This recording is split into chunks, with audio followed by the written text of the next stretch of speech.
Hey guys, welcome to Wrestling Days and welcome to a very late Smackdown live review. Apologies for that, but what a day. You know, TNA, this deal is just absolutely fascinating. I've done a video on it and I'll put a link in the description below. But yeah, I mean, Dixie Carter's coming out now saying, breaking news, there is no news. But I don't believe her. I think she's lying.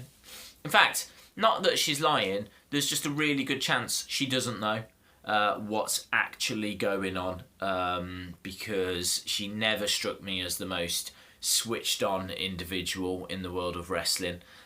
So yeah, look, we'll have to see what goes on with all of that, but I fully expect TNA to finish, for Billy Corgan to take what is left in a different direction, and for WWE to come in and take that video library. Nothing that I've read these past 3-4 hours has changed my opinion on that. So anyway, we're not here to talk about that. I could sit here and talk about it for an hour or so. I'm not going to do that. I'm going to focus on SmackDown, right? Now, it was quite a long time ago that I actually watched the show, so I am going to have to rely quite heavily on my notes. And looking through them, they are pretty awful. I'm not going to lie to you.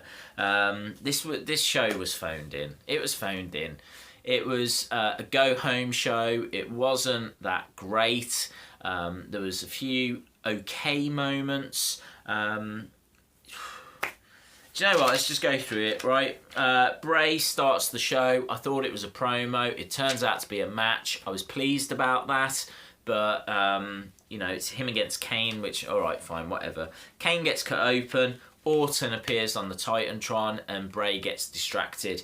It's a frustrating start for me. I really wanted... I just wanted, like, something to get invested in.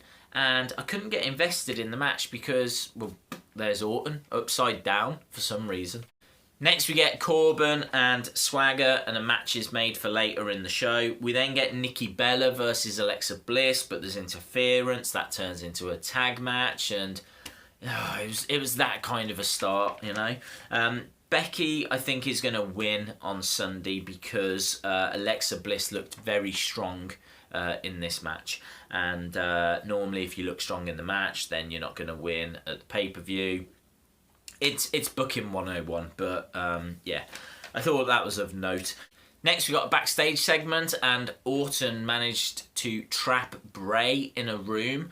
I thought this made Bray look stupid, look weak, look lost, not look like some kind of dominant heel that Orton was going to struggle to beat on Sunday. Thankfully, there were more parts of this story to come because this was a bad part for Bray. Then we get the More Than Pink segment. I'm fine with these. I know a lot of people have a problem with them because, you know, it's a wrestling show. You want to watch wrestling. You don't want to watch, you know, people talking about cancer and things like that. But I'm fine with it. It's a fantastic cause, and, you know, I'm fine with it. Bryan unveiled the belts perfectly, did a much better job than Enzo. I would have loved it if he had made a comment like, you know, Enzo, that's how you do it, yeah? Something along those lines, and just kind of called him out. I would have loved that, but he didn't. Next we get Vaudevillains against Hype Bros. There's a Hype Rider is what they're calling that move. They win with the Hype Rider and the Ascension watch from a distance. Quite literally no one cares, right? Yeah, it was the show was pretty bad up to this point. I'm being honest, right? Next we get Miss TV, and we get the Dolph Umentary. Finally, something of substance, right? I thought this was excellent because WWE do great like video packages, and they did one here that made Dolph look like a complete failure, and it was done so well. They made it look like it was a WWE 24 special. What did they call it? The success of a failure. It was brilliant. And then really the cherry on top was the Spirit Squad, or at least a couple of the guys, Kenny and Mickey, from the Spirit Squad came out, and it was really cool.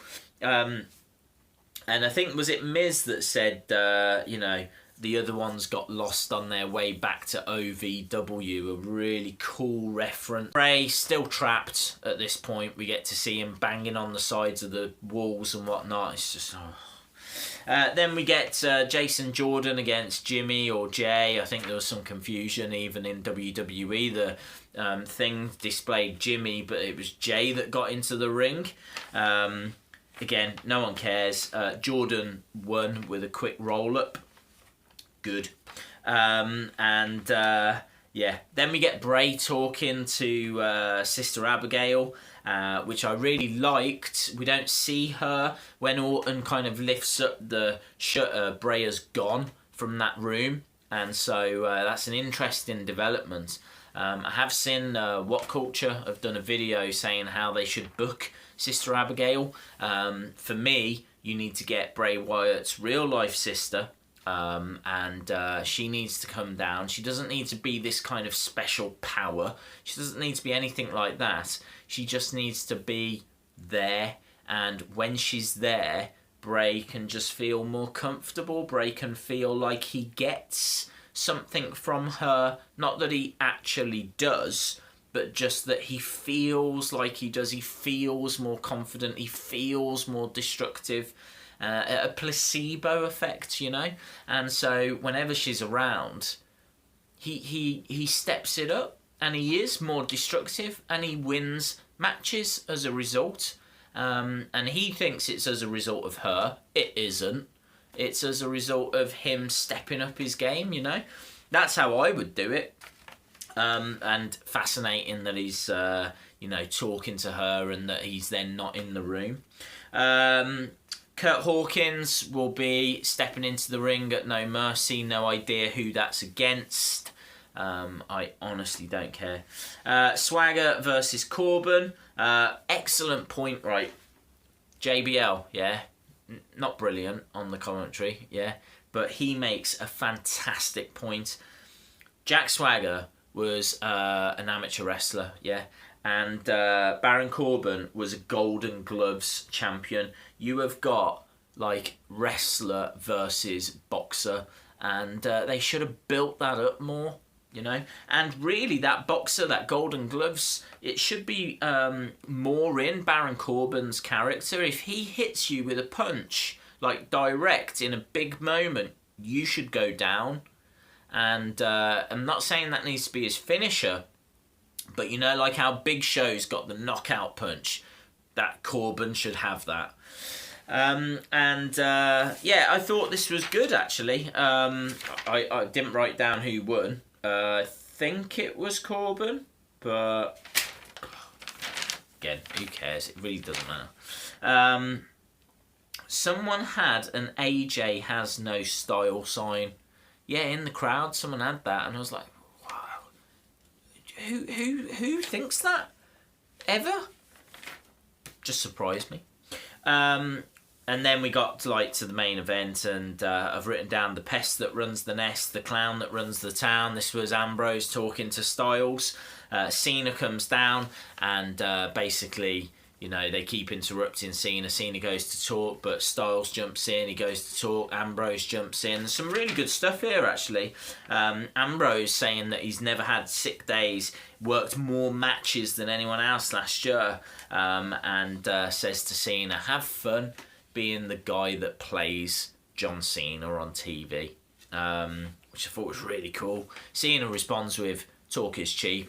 And then bang, they all get their shots in, and it all breaks down, and it's all building towards No Mercy. For me, this is controversial, but I would have Miz Ziggler close the show. This is the man's career, and it needs to feel like it's, you know, the career's on the line. I know there's a lot of star power in Cena and Styles and Ambrose, and I know it's for the WWE Championship, but this is a man's career, and it's not all the time a career is on the line, and I personally would have that close out the show. I think Miz has had a great year, and I think that it's absolutely fine for this one pay-per-view for the Intercontinental Championship, a belt that, you know, could do with a bit of a push anyway, for that to main event. I just think that would be really cool. Won't happen, right? Absolutely it won't happen, but I would do it. So yeah, I'm really excited for No Mercy. Hopefully you guys can join me, because I'll do like previews, reactions, reviews, everything. We'll go the whole 9 yards, as usual. And yeah, I'm looking forward to it. I think there's some great matches on that card, but unfortunately this week's SmackDown for me really suffered as a result. This was just a lazy go home show, and I expect more than that from SmackDown these days, because, well, they're the better brand, aren't they? Awesome, guys. If you like this video, please give it a like. If you haven't subscribed, I really would appreciate it if you could. And yeah, hopefully I'll see you again next time. I am off to bed because I am shattered, and it has been a weird day. Certainly for TNA. See you guys.